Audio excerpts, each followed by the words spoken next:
December 11, 1941, 03:45, Belgian border customs shed. Klaus Reinhardt's crowbar cracks wood. The crate lid splits open.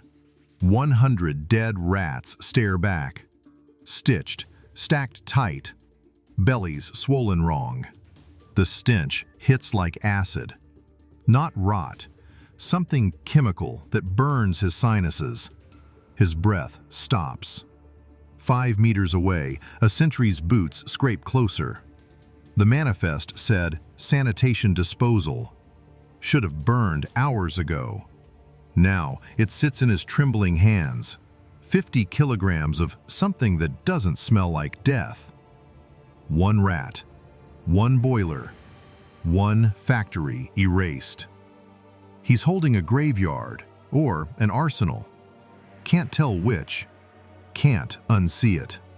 Can't call for help without admitting he opened it alone. Outside, the sentry's shadow fills the doorway. Can a dead animal teach an empire to fear its own routine? The shed is 4 meters by 6. A coffin with cracked boards. Light bleeds weak through gaps. 2 degrees Celsius. Each breath ghosts white, hangs in dead air. Coal sacks lean against the eastern wall like corpses. 50 kilograms each. Burlap shreds skin after the first hour. By hour 8, your palms weep. Black dust settles on everything. Concrete, walls, the creases of Klaus Reinhardt's uniform where it folds at the elbows. He works nights, always nights. 4 men rotating through this checkpoint every 24 hours. Trains claw in from Brussels, Antwerp, Rotterdam every 90 minutes. Freight moves fast. Inspections don't. Can't inspect what you don't open. Can't open everything. Math doesn't allow it. Klaus is 42, too old for the front.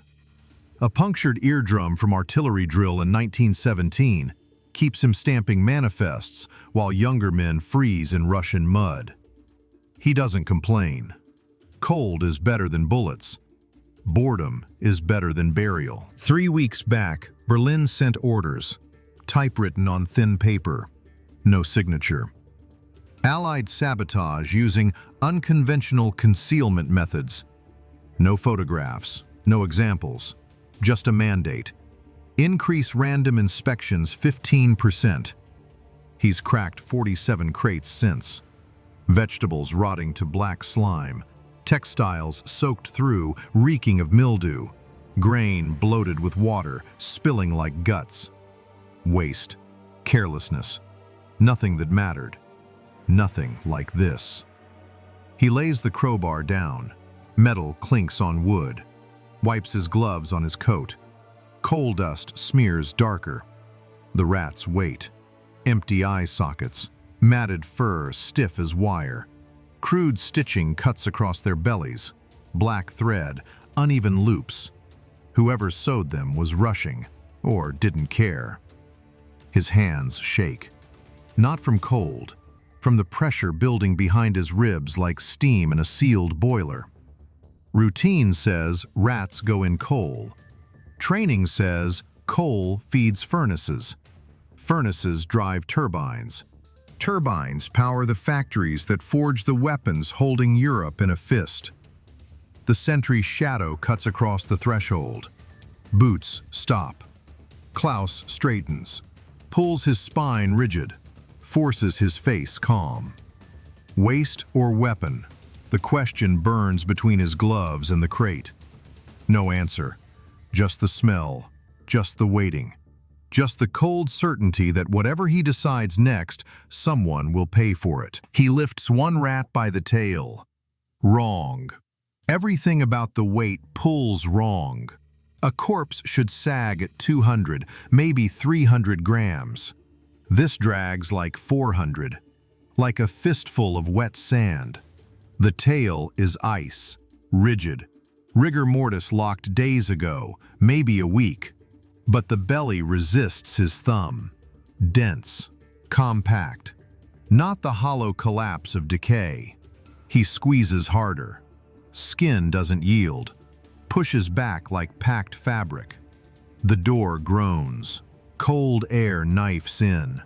The sentry leans through the frame. Young face, 20, maybe less. Eyes sharp. Problem? Klaus doesn't turn. Keeps his voice flat. Vermin shipment, disease check. Want me to?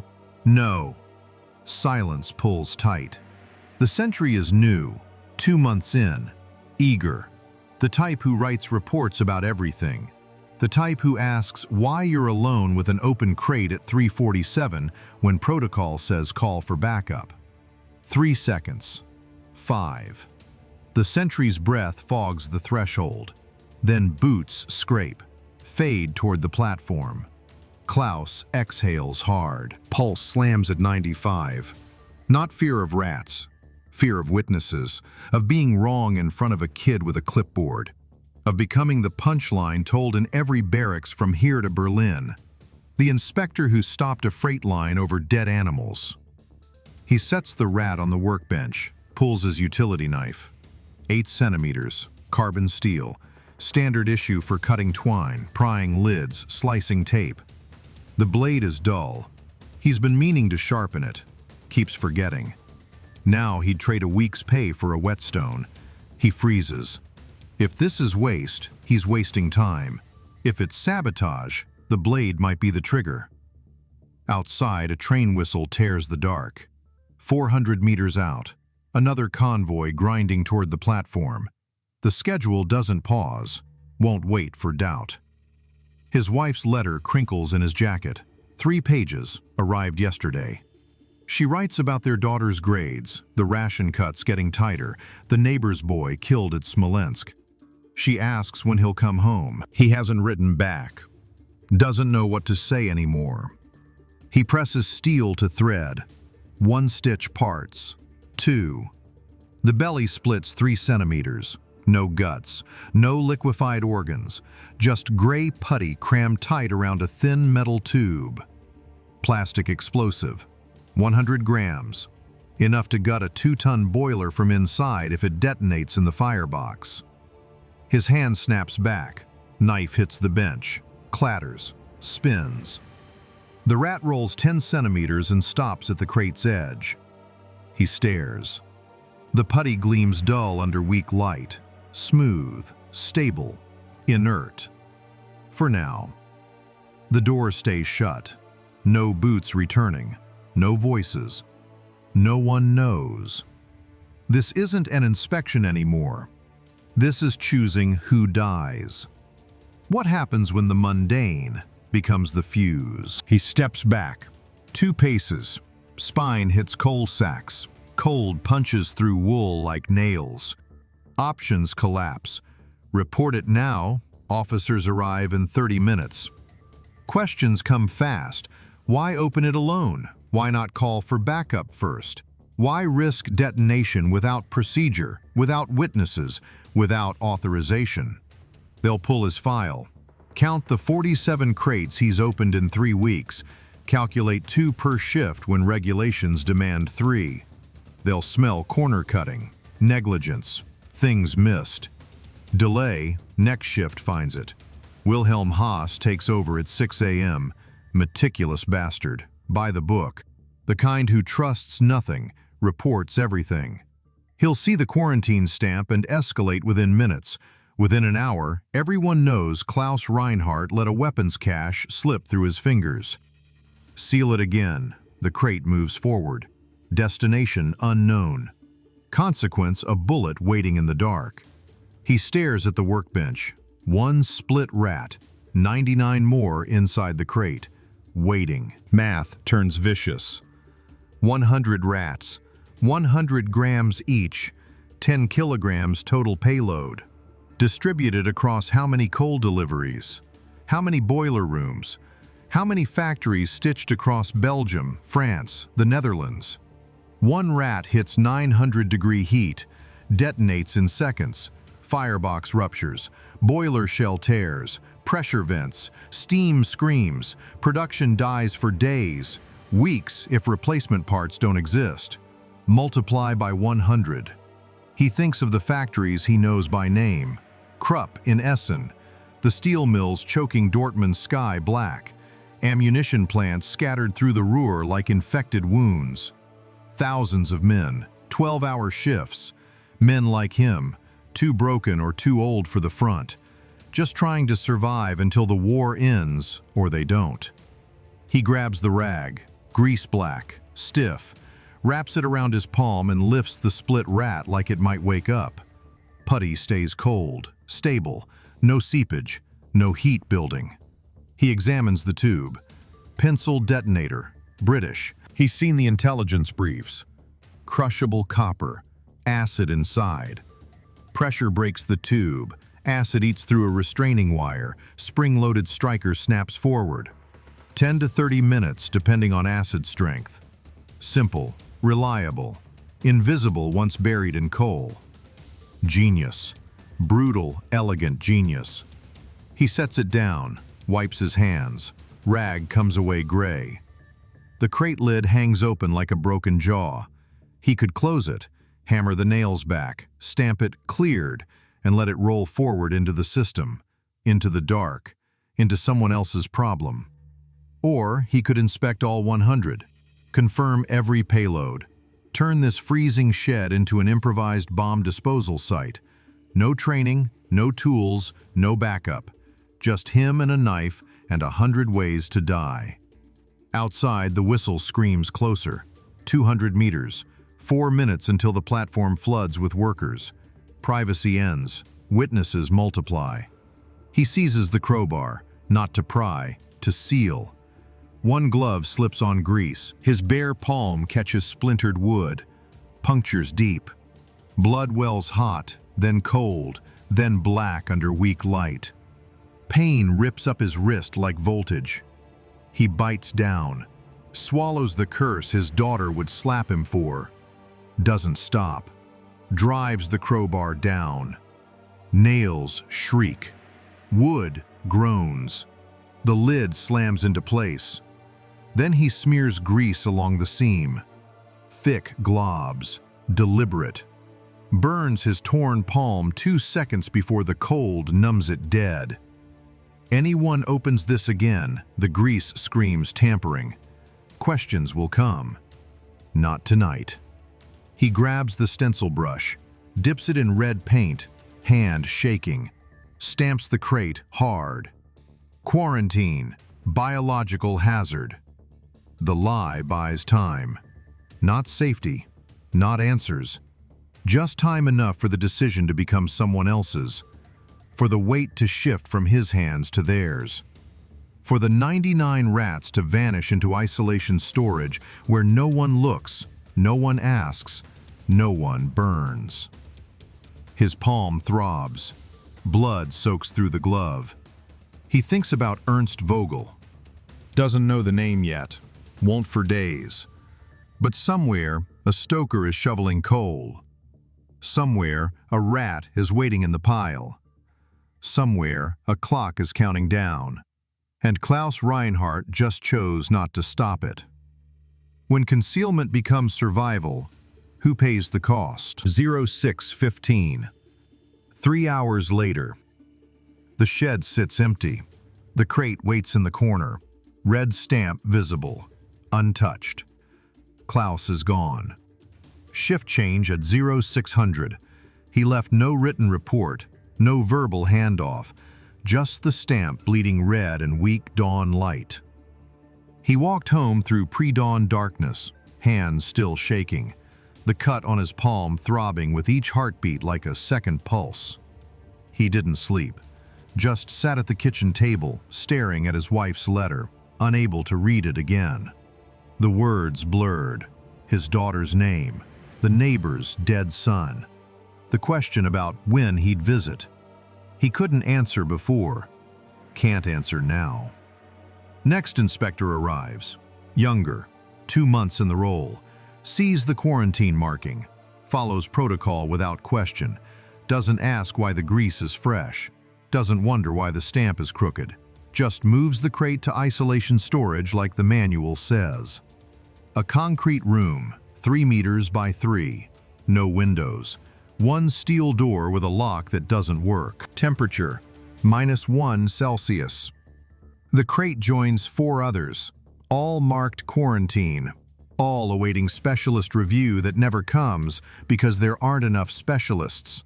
Never were, never will be. None scheduled. Meanwhile, 40 kilometers south, a freight train crosses into Germany. 8 cars. Manifest lists coal shipments for the Ruhr Valley. 17 industrial sites, each receiving 200 to 500 kilograms per delivery. Coal arrives in burlap sacks, stamped with depot codes no one reads. Workers unload onto conveyors. Conveyors feed hoppers. Hoppers dump into furnaces that never stop, never cool, never question what they're fed. No one inspects coal. Why would they? It's coal. Black chunks. Dust. The fuel that powers the Reich. Routine. Invisible. Trusted. At a ball-bearing factory outside Schweinfurt, a stoker named Ernst Vogel starts his 0400 shift. 48 years old. Worked boilers for 23 years. Knows the rhythm like breathing. Shovel. Load. Check pressure. Repeat. His back aches. Always does by hour 4. Arthritis settling into his spine like rust into metal. He shovels coal into boiler number 3. The furnace roars at 900 degrees Celsius. Heat radiates 3 meters out. Sweat runs despite winter cold seeping through brick walls. Steam pressure climbs to 12 bar. Everything normal. Everything routine. He doesn't see the rat. Buried beneath 40 kilograms of coal chunks, black against black. Just another shape in the pile. Just another shovelful disappearing into fire. His shovel scrapes it forward. Metal on stone. The sound he's heard 10,000 times. Into the hopper, down the chute, into fire. Pencil detonator activates on impact. Copper crushes under pressure and heat. Acid releases. Begins eating through wire thinner than a human hair. 12 minutes pass. Ernst fills the hopper twice more. Doesn't notice anything wrong. Can't. The system was designed so he wouldn't, so no one would. He checks pressure gauges, wipes sweat from his face with a rag black as the coal. His back screams. He ignores it. 2 more hours until break. 2 more hours until coffee. Bread if the ration holds. He thinks about his wife, about the letter he needs to write his son serving on a U-boat somewhere in the Atlantic. Hasn't heard from him in 6 weeks. Tries not to think about what that means. The striker snaps. Spring releases. Detonator fires. 100 grams of plastic explosive detonates at the heart of boiler number 3. The firebox doesn't explode outward like in films. Physics doesn't work that way. It ruptures inward. A 10-centimeter tear opens in the boiler shell. Metal designed to contain 12 bar of pressure fails. Superheated steam vents at 180 degrees Celsius. Ernst stands 2 meters away, checking a gauge, thinking about coffee. Steam cloud hits him full in the chest and face. He screams once. High. Animal. A sound he didn't know he could make, then collapses. 3 workers rush in from the adjacent room, hear the scream, smell the steam, see Ernst on the concrete floor, skin already blistering red across his chest, his neck, the left side of his face. They drag him clear, his skin sloughs under their hands. He's conscious, whimpering, asking for his wife. Keeps asking, won't stop. 2nd-degree burns across 40% of his body, 3rd degree on his left hand where he tried to shield his face. The boiler dies. Pressure drops to 0 in 90 seconds. The entire factory goes silent. 200 workers stand idle while steam dissipates into the cold morning air, and supervisors argue about what happened, how it happened, whether Ernst made a mistake, whether the boiler was faulty, whether someone needs to be blamed. Production manager arrives, examines the damage, finds twisted metal, scorched residue coating the interior. No foreign objects, no rat. Vaporized completely in 900-degree heat. Report lists cause as catastrophic boiler failure, metal fatigue. No one mentions sabotage, because no one suspects a rat could do this. A rat is vermin, waste, something you ignore. 150 kilometers away, another factory. Another stoker whose name doesn't matter yet. Another furnace. Another rat waiting in coal like a patient ghost. The pattern repeats. 4 more explosions over the next 6 days. 4 more workers screaming. 4 more reports citing metal fatigue, human error, mechanical failure. Anything but the truth no one can see. How many ghosts hide in the coal? December 18th, 1941. 7 days after the customs shed. Security briefing in Brussels. 15 officers crowded into a room built for 8. Charts on walls. Factory names circled red like wounds on a map. 7 boiler failures in 1 week. 5 factories offline. 2 workers dead. 11 injured, 3 critical. Production losses mounting by the hour. Quotas missed. Deadlines shattered. Commanders demanding answers no one has. Initial conclusion: sabotage. Method: unknown. An intelligence officer stands, holds a photograph, black and white, grainy from being copied twice, shows a dead rat on a metal table, stitched belly split open, gray putty visible inside. He doesn't speak immediately, lets the image do the work. The rat was recovered from a coal pile in Antwerp 2 days ago, never detonated. Warehouse worker named Peter found it sorting coal by hand because the conveyor jammed. Thought it looked wrong, too heavy, stitching too obvious, belly too swollen. He reported it. Bomb disposal examined it in a sandbag bunker 6 kilometers outside the city. Cut it open carefully with wire cutters. Found 100 grams plastic explosive. Pencil detonator. British manufacture. Serial numbers filed off, but construction unmistakable. The work of people who know what they're doing. The room goes silent. Not the silence of thinking, the silence of understanding arriving like a punch. An engineer speaks first, voice quiet, controlled. How many rats? No answer. If they sent 1, they sent more. They had to. How many tons of coal move through occupied Europe per day? Someone checks notes, flips through pages, fingers trembling slightly. Approximately 12,000 tons. How many rats could hide in 12,000 tons? Silence stretches, heavy, suffocating, the kind that presses against your chest until breathing hurts. The intelligence officer continues. We intercepted a crate at the Belgian border 8 days ago. 100 rats. Same construction. Same payload. Same stitching pattern. Quarantined by the night inspector. A logistics officer leans forward, 40 years old. Fought in the last war. Knows what industrial sabotage means. Where is it now? Isolation storage, awaiting disposal. And the other 99? Secured. But how many crates did we not intercept? The question sits in the center of the room like an unexploded bomb. A general stands, older, Iron Cross from the last war pinned to his uniform, face carved from fatigue and decisions that cost lives every day. He sent thousands of men to die, signed orders, read casualty reports. This is different. This is invisible. Issue immediate orders. All coal deliveries suspended pending inspection. All rats found in coal piles treated as potential explosives. All boiler rooms conduct manual sifting before fuel loading. No exceptions. The logistics officer shakes his head.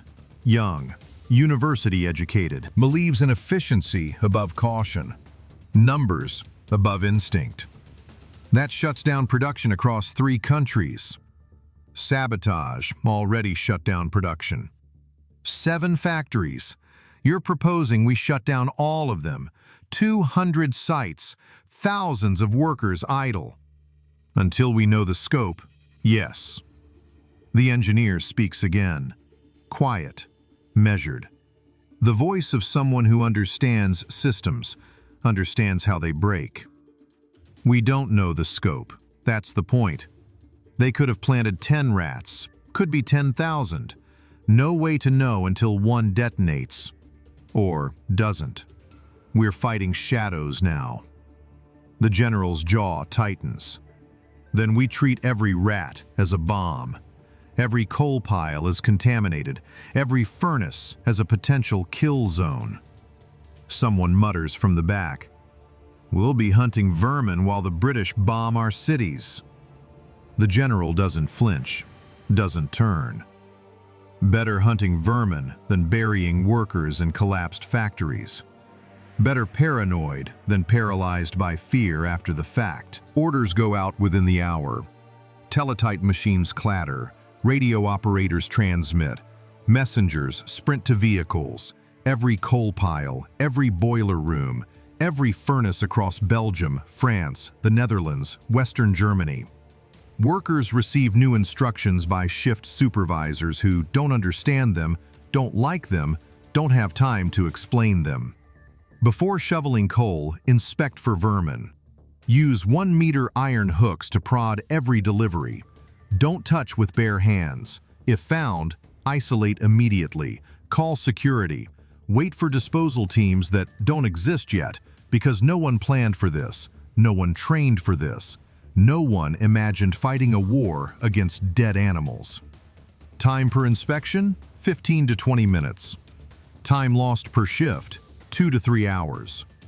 Across 200 factories, that equals 400 to 600 hours per day, every day, indefinitely, until further notice that never comes.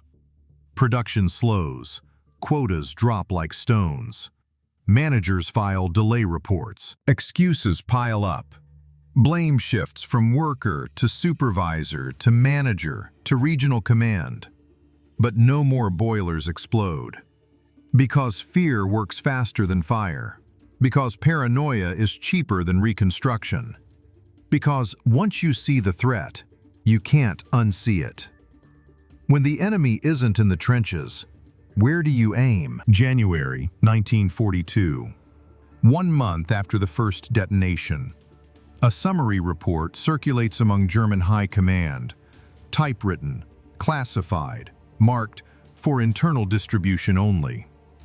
Confirmed incidents: 11 boiler explosions attributed to explosive rats. Confirmed casualties: 4 dead, 23 injured. Confirmed rats recovered intact: 37. Estimated rats still in circulation: unknown. Potentially 0, potentially hundreds. Coal inspection protocols remain in effect indefinitely. Production efficiency down 18% across occupied territories. No end date projected. Man-hours diverted to rat detection, approximately 14,000 per week, equivalent to shutting down 3 factories completely just to check the others. At a coal depot outside Lille, a supervisor watches workers prod a fresh delivery with iron hooks. They move slow, methodical, paranoid, every chunk turned, every shadow examined. The kind of care usually reserved for diffusing explosives, not unloading coal. A worker shouts, points to something gray beneath black coal. Security arrives within minutes. They surround the object with a 2-meter perimeter. Yellow tape, barriers, carefully extracted with long tongs designed for handling chemical weapons. A rat. Dead. Natural causes. No stitching, no explosive, no threat. Just a rat that died in a coal pile doing what rats do. Being vermin. Being waste. They burn it anyway. At another depot, same scene. Another rat. Also clean. Also burned. The supervisor files a report anyway. Procedure demands it. The paranoia spreads faster than actual bombs ever could. Workers start refusing coal duty. Some cite health concerns. Others just fear the invisible threat pressing against every shovelful. Union representatives file complaints. Managers threaten. Production stalls. Replacements arrive, untrained, slower, more afraid.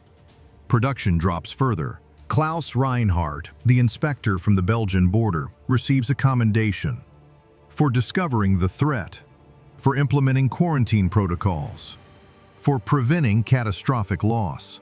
He doesn't attend the ceremony, calls in sick, sits at home, thinks about Ernst Vogel screaming as steam cooked his skin, thinks about the 99 rats he sealed in darkness, wonders how many more are still out there, waiting. In London, a report reaches the Special Operations Executive, summarizes German response. The memo runs brief. Explosive rat operation assessed as psychological success. Material cost, minimal. Impact on enemy morale and industrial output, significant. Recommend continuation of similar unconventional sabotage methods. The British never deployed more rats. Didn't need to. The first wave accomplished everything. Not through destruction, through doubt. The Germans kept hunting. The explosive rat never became standard Allied doctrine. SOE moved on. Limpet mines, time bombs, plastic explosive disguised as lumps of coal itself. But the principle remained. Turn the mundane into threat. Make the enemy inspect everything. Slow them down. Force them to waste resources hunting shadows. Post-war analysis revealed true impact. 11 confirmed boiler explosions caused approximately $2 million in damage at 1941 values. Repairs took 4 to 6 weeks per factory, but inspection protocols cost far more. Lost production time totaled over 80,000 man-hours in the first 3 months alone, equivalent to shutting down 3 entire factories completely. Psychological toll proved harder to measure. Workers developed obsessive checking behaviors. Some refused to handle coal without gloves and masks. Others demanded additional lighting in boiler rooms. A few requested transfers to different assignments entirely. Anything but coal. German security services spent thousands of hours investigating vermin. They cataloged rats, measured them, dissected them, built profiles of suspicious carcasses based on weight, stitching patterns, decomposition rates. Detailed reports circulated, photographs, diagrams, training manuals on identifying explosive rats versus natural vermin. An entire bureaucracy emerged around dead animals. Meanwhile, the actual sabotage method stayed simple. A scalpel, a dead rat, 100 grams explosive, black thread. Total material cost per unit, less than £5 sterling. Return on investment defied calculation. Other Allied intelligence agencies studied the operation closely. Americans considered similar tactics using dead fish in Japanese-controlled ports. Soviets explored explosive animal carcasses for disrupting German supply lines in the East. None matched the elegant brutality of the original design. Because the rat worked not through complexity, but through contempt. It exploited the one thing every soldier, every worker, every bureaucrat shared: the instinct to ignore waste, to dismiss the disgusting, to shovel without looking. When that instinct became liability, the entire system slowed to a crawl. Modern sabotage theory still references the explosive rat, not for destructive power, for psychological efficiency. It proved the greatest weapon isn't always the one that kills. Sometimes it's the one that makes you kill yourself with fear. March 1942. The last explosive rat surfaced at a coal depot in occupied France. Workers found it buried 2 meters deep in a delivery pile. Bomb disposal arrived, photographed it, measured it, carefully extracted the detonator, then burned it. The report noted the rat showed no signs of tampering since construction. Explosive remained stable, detonator functional. It had been waiting for months. In darkness, among thousands of tons of coal, waiting for someone to shovel it into fire. That moment never came, not because the system caught it, because the system had already changed. Germans weren't inspecting coal to find bombs anymore. They inspected because they couldn't afford not to. Fear had become procedure. Procedure had become paralysis. Somewhere in England, an SOE officer filed the final report on the rat operation. Noted total cost, approximately £500 sterling for materials and deployment. He didn't note the cost to the enemy. By then, the enemy was paying it themselves. Every hour spent hunting vermin, every shift delayed by paranoia, every worker who flinched at shadows in coal piles, every supervisor who questioned routine, every bureaucrat who catalogued the dead. The rat taught them danger doesn't always announce itself. Sometimes it looks like waste, like routine, like something you'd throw in fire without thinking. And once you start thinking, you can't stop. The war moved on. New weapons, new tactics, new theaters of blood and steel. But in boiler rooms and coal depots across occupied Europe, men still hesitated before shoveling, still looked twice at shapes in darkness, still remembered the smallest threat can unravel the largest system. Klaus Reinhardt never spoke about the crate. Not to his wife, not to his daughter, not in the reports he filed for the rest of the war. But every night shift, he thought about it. The weight in his hands. The choice he made. The 99 rats sealed in darkness wondered which factories burned because he was afraid. Wondered which workers lived because he was a coward. The question followed him until the end. No answer. Just the weight. Not through force, through the quiet certainty that nothing is ever just what it seems. The greatest victories were measured not in miles, but in moments of silence.